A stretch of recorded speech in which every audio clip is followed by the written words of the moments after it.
আজি সবে মেৰাজ সৰু এটা আমল কৰক জীৱনৰ সকলো গুনাহ মাফ হৈ যাব আল্লাহ ৰব্বুল আলামিন আপোনাৰ জীৱনৰ সকলো পাপ মোচন কৰি নিষ্পাপ মাসুম কৰি দিব আপোনাৰ জীৱনৰ অভাৱ অনাটন দূৰ হৈ যাব আল্লাহ তাআলা জীৱনত শান্তি দান কৰিব ইহকাল পৰকালত কামিয়াবি দান কৰিব মোৰ প্ৰিয় দিনী ভাই বন্ধুসকল মোৰ অতি শ্ৰদ্ধাৰ মা আৰু ভনীসকল সবে মেৰাজ বহুত বৰকতময় ৰাতি হয় অত্যন্ত গুৰুত্বপূৰ্ণ এটি ৰাতি হয় এই ৰাতি আল্লাহ ৰাব্বুল আলামিন তেখেতৰ হাবিব জনাবে মুহাম্মদুৰ ৰাসূলুল্লাহ সাল্লাল্লাহু আলাইহি ওয়াসাল্লামক ৰুয়ে জমিনৰ পৰা কায়নাতৰ সীমা অতিক্ৰম কৰি তেখেতৰ আৰশলৈ আল্লাহৰ আৰশলৈ মাতে এই সম্মান এই মৰ্যাদা আখিৰি জামানাৰ নবী জনাবে মুহাম্মদুৰ ৰাসূলুল্লাহ সাল্লাল্লাহু আলাইহি ওয়াসাল্লামৰ নসিব হয় অন্য কোন নবী ৰাসূলৰ এই সম্মান এই মৰ্যাদা লাভ হোৱা নাই আমি সেইজন নবীৰ উম্মত হয় মোৰ প্ৰিয় দিনী ভাই বন্ধুসকল মেৰাজ কেতিয়া হৈছিল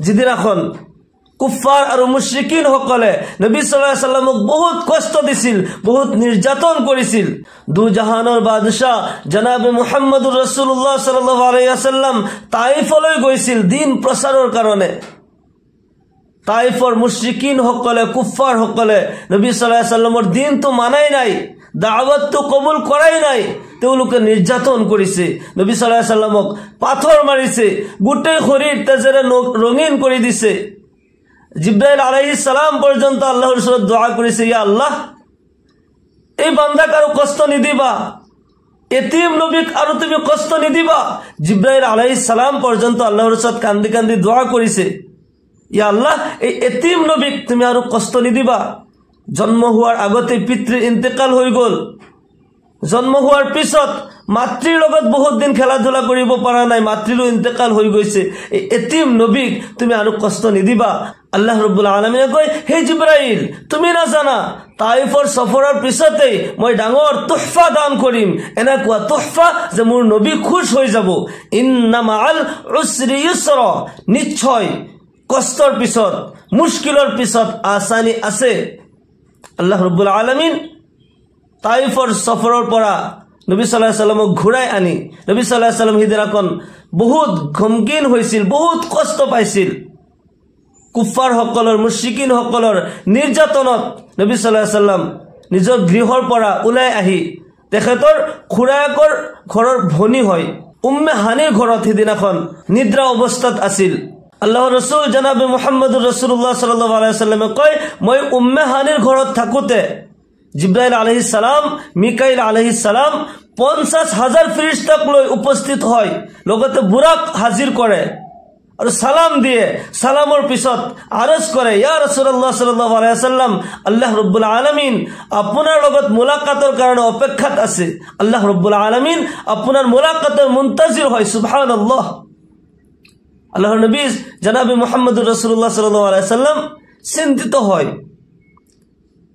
বহুত সময় কোনো উত্তর দিয়া নাই জিব্রাইল আলাইহিস সালামে আরজ করে ইয়া রাসূলুল্লাহ সাল্লাল্লাহু আলাইহি ওয়াসাল্লাম এই যে মর্যাদা এই সম্মান একমাত্র আপনাকে দান করা হয়েছে অন্য কোনো নবী রাসূলক এই সম্মান দান করা হওয়া নাই আল্লাহ রাব্বুল আলামিনের লগত মুলাকাতৰ শৰফ কাৰোই হাসিল হওয়া নাই ইয়া ৰাসূলুল্লাহ সাল্লাল্লাহু আলাইহি ওয়াসাল্লাম আপোনাক আল্লাহ তাআলা ইমান মৰ্যাদাৰ ইমান সম্মানৰ অধিকাৰী বনাইছে আপুনি খুশ হ'ব লাগে কিন্তু আপনি চিন্তিত হৈ আছে কাৰণটো কি আল্লাহৰ ৰাসূল জনাবে মুহাম্মদুৰ ৰাসূলুল্লাহ সাল্লাল্লাহু আলাইহি ওয়াসাল্লাম সেই সময়তো আপোনাৰ দৰে মোৰ দৰে হতভাগা উম্মতক পাহৰা নাই আপোনাৰ মোৰ কাৰণে চিন্তা কৰিছে আৰু নবী সাল্লাল্লাহু আলাইহি ওয়াসাল্লামে কয় তুমি বুৰাক লৈ আহিছা মোক লৈ যাবা মই আল্লাহৰ লগত মুলাকাত কৰিবলৈ যাম কিন্তু মই মোৰ উম্মত লৈ চিন্তিত হৈছো মোৰ উম্মত জাহান্নামৰ পুল কেনেকৈ পাৰ হ'ব পুল সিৰাত কেনেকৈ পাৰ হৈ জান্নাতত প্ৰৱেশ কৰিব জিব্ৰাইল আলাইহিস সালাম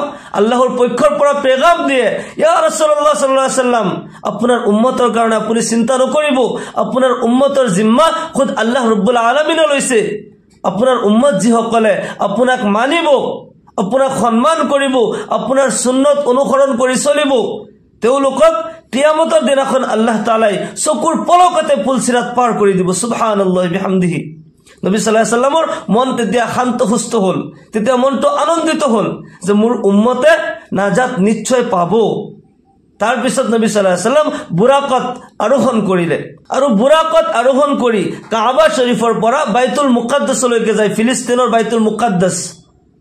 বুৰাকৰ গতি এনেকুৱা আছিল যে যলৈকে নেকি মানুহৰ নজৰ গৈ নাপায়, চকুৰ দৃষ্টিলৈ গৈ নাপায়, সিমান দূৰলৈকে এক এক খোজ পৰে। সুবহানাল্লাহ, ইমান স্পিৰিটত বাইতুল মুকাদ্দাছত গৈ পালে আৰু সেই জায়গাত উপস্থিত হৈ আছিল সকলো আম্বিয়া আলাইহিমুস সালাম। আল্লাহৰ সকলো নবীসকল তাতে আমাৰ নবীৰ ইন্তজাৰ কৰি আছিল, অপেক্ষা কৰি আছিল। নবী সাল্লাল্লাহু আলাইহি ওয়াসাল্লাম বাইতুল মুকাদ্দাছত 2 ৰাকাত নামাজ পঢ়ালে। নবী সাল্লাল্লাহু আলাইহি ওয়াসাল্লাম ইমামতি কৰিলে। জিব্ৰাইল আলাইহিস সালামে কলে, ইয়া ৰাসূলুল্লাহ সাল্লাল্লাহু আলাইহি ওয়াসাল্লাম, সকলো আম্বিয়াসকল আপোনাৰ ইন্তজাৰ কৰি আছে, আপুনি আগবাঢ়ি যাওক আৰু ইমামতি কৰক। আপুনি ইমামুল আম্বিয়া হয়, ইমামুল মুৰসালিন হয়। সুবহানাল্লাহ, আমি সেইজন নবীৰ উম্মত হয় যিজন নবী ইমামুল আম্বিয়া, ইমামুল মুরসালিন জনাবে মুহাম্মদুর রাসূলুল্লাহ সাল্লাল্লাহু আলাইহি ওয়াসাল্লাম। নবী সাল্লাল্লাহু আলাইহি ওয়াসাল্লামে বাইতুল মুকাদ্দাসত সকলো নবীসকলক 2 রাকাত নামাজ পঢ়ালে। আমাৰ নবী ইমাম হল। ইয়াৰ পিছত বাইতুল মুকাদ্দাসৰ পৰা আৰশ আজিমলৈ ভ্ৰমণ, কাবা শৰীফৰ পৰা বাইতুল মুকাদ্দাসলৈকে যিটো ভ্ৰমণ, এই ভ্ৰমণক ইছৰা বুলি কোৱা হয়। আৰু বাইতুল মুকাদ্দাসৰ পৰা আল্লাহৰ আৰশলৈ যোৱা যিটো ৰাস্তা অতিক্ৰম কৰা হয়, যিটো ভ্ৰমণ, ইয়াকে মেৰাজ বুলি কোৱা হয়। মেৰাজ মানে হৈছে চঢ়না, ওপৰলৈ যোৱা। আল্লাহৰ ৰাসূল জনাবে মুহাম্মদুৰ ৰাসূলুল্লাহ সাল্লাল্লাহু আলাইহি ওয়াসাল্লাম এতিয়া আকাশৰ ভ্ৰমণ আৰম্ভ কৰিলে। যেতিয়া প্ৰথম আসমানলৈ গৈ পায়, গেটমেনে খুদে, দৰৱানে খুদে, তুমি কোন হয়? জিব্ৰাইল আলাইহিস সালাম লগতে আছে। তেওঁ উত্তৰত কয়, আনা জিব্ৰাইল। তোমাৰ লগত কোন আছে? ওমা মাক। তেতিয়া জিব্ৰাইল আলাইহিস সালাম উত্তৰত কয়, হুৱা মুহাম্মাদুন সাল্লাল্লাহু আলাইহি ওয়াসাল্লাম। তেওঁ মুহাম্মদ সাল্লাল্লাহু আলাইহি ওয়াসাল্লাম হয়। তেওঁক মাতা হৈছে নেকি? বোলে হয়, তেখেতক আল্লাহৰ আৰশলৈ মাতা হৈছে। তেতিয়া আসমানৰ গেটমেন সকলে, দৰৱান সকলে ওয়েলকাম জনায়, মাৰহাবাম বিকা ফানি'মাল মাজি উজা। এক এক আসমানত অতিক্ৰম কৰে, গেটমেন সকলে ওয়েলকাম কৰে। তাতে আম্বিয়া সকলৰ লগত মুলাকাত কৰি কৰি যেতিয়া 7 আসমান পাৰ হৈ, 7ম আসমান পাৰ হৈ যেতিয়া সিদৰাতুল মুনতাহা পায়, সিদৰাতুল মুনতাহাত যোৱাৰ পিছত হযৰত জিব্ৰাইল আলাইহিস সালামে কয়, ইয়া ৰাসূলুল্লাহ সাল্লাল্লাহু আলাইহি ওয়াসাল্লাম, ইমানখিনি ৰাস্তা মই আপোনাৰ লগত আছিলো, কিন্তু এতিয়া এইখিনিৰ পৰা আল্লাহৰ আৰশলৈ যোৱাৰ ৰাস্তা আপুনি অকলে অতিক্ৰম কৰিব লাগিব, কিয়নো এইখিনিৰ পৰা আগবাঢ়ি মই এখোজো আগবাঢ়ি যাব নোৱাৰিম। ইয়াৰ পৰা যদি এখোজো মই আগবাঢ়ি যাওঁ, আল্লাহৰ কুদৰতি জালালত মই জ্বলি পুৰি শেষ হৈ যাম। ইয়া ৰাসূলুল্লাহ সাল্লাল্লাহু আলাইহি ওয়াসাল্লাম, কিন্তু আপোনাৰ কাৰণে স্পেশাল অৰ্ডাৰ আছে, আপুনি যাব পাৰিব। এইখিনিৰ পৰা আল্লাহৰ আৰশলৈ একমাত্ৰ আপুনি আগবাঢ়ি যাব পাৰিব। সুবহানাল্লাহি বিহামদিহি। যত নেকি আল্লাহৰ ফেৰেশতা হযৰত জিব্ৰাইল আলাইহিস সালাম পৰ্যন্ত যাব নোৱাৰে, আল্লাহৰ মুকাৰৰব ফেৰেশতা হয়, সেই জায়গালৈকে আমাৰ নবী যাব পাৰে। সূরা নজমত আহিছে, সুম্মা দানা ফাতাদাল্লা ফাকানা কাবা কাউসাইন আও আদনা। আল্লাহর রাসূল জনাবে মুহাম্মদুর রাসূলুল্লাহ সাল্লাল্লাহু আলাইহি ওয়াসাল্লাম আল্লাহর নিকটবৰ্তী হৈছে, আৰু নিকটবৰ্তী হৈছে, এনেকুৱা নিকটবৰ্তী হৈছে যেনে 2 ধেনুৰ লগ হোৱা। 2টা ধেনু লগ হলে ইয়াতে যিমানখিনি ওচৰ চাপে সিমানখিনি ওচৰ চাপিছে। ফাকানা কাবা কাউসাইন আও আদনা। সুবহানাল্লাহি বিহামদিহি। আল্লাহ আৰু আল্লাহৰ ৰাসূলে ইয়াতে কিমান হাজাৰ বছৰ মুলাকাত কৰিছে, সেয়া আল্লাহ আৰু আল্লাহৰ ৰাসূলেই জানে। এই কায়নাত, এই বিশ্ব ব্ৰহ্মাণ্ড সকলো কিছু ষ্টপ কৰি ৰাখি দিছে। এই কায়নাত আল্লাহৰ সৃষ্টি হয়, আল্লাহ ৰব্বুল আলামিন এই কায়নাত এটা অৱস্থাতে ৰাখি দিছে, ষ্টপ কৰি ৰাখি দিছে, আৰু হাজাৰ হাজাৰ বছৰ তাতে অতিক্ৰম হৈ গৈছে। আল্লাহৰ ৰাসূল জনাবে মুহাম্মদুৰ ৰাসূলুল্লাহ সাল্লাল্লাহু আলাইহি ওয়াসাল্লাম আল্লাহ তাআলাক যাই সালাম দিয়ে, আত-তাহিয়াতু লিল্লাহি ওয়াস-সালাওয়াতু ওয়াত-তাইয়্যিবাত। আত-তাহিয়াত মানে সালাম, সালাম বৰ্ষিত হোক আল্লাহৰ কাৰণে, সালাতু সালাম আল্লাহৰ ওপৰত বৰ্ষিত হোক, আল্লাহৰ কাৰণে দোয়া কৰিলে।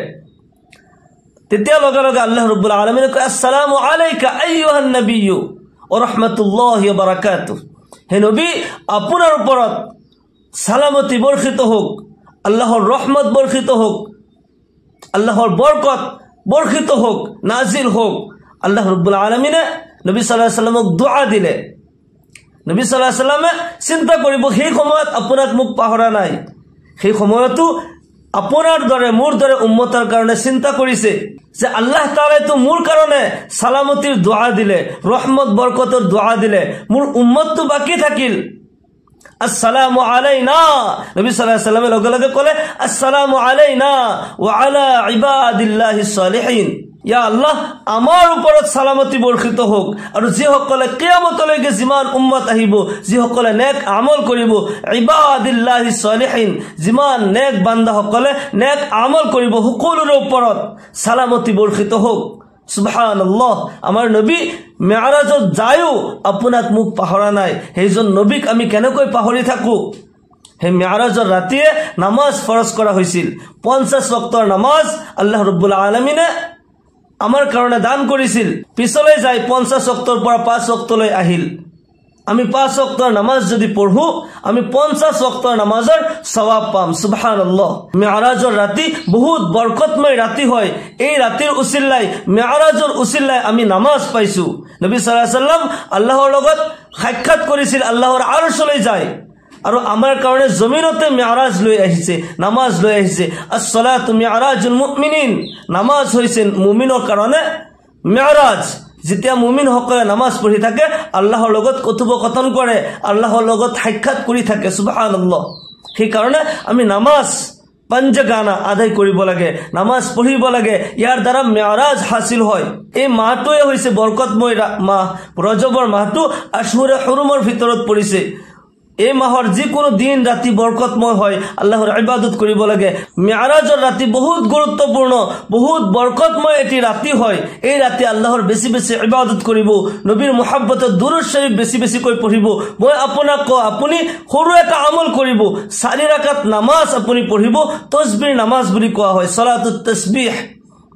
প্রত্যেক রাকাততে ৭৫ বার কই সুবহানাল্লাহি ওয়ালহামদুলিল্লাহি ওয়ালা ইলাহা ইল্লাল্লাহু আল্লাহু আকবার। তিসরা কলিমাটো প্রত্যেক রাকাততে ৭৫ বার কই পঢ়িব লাগে।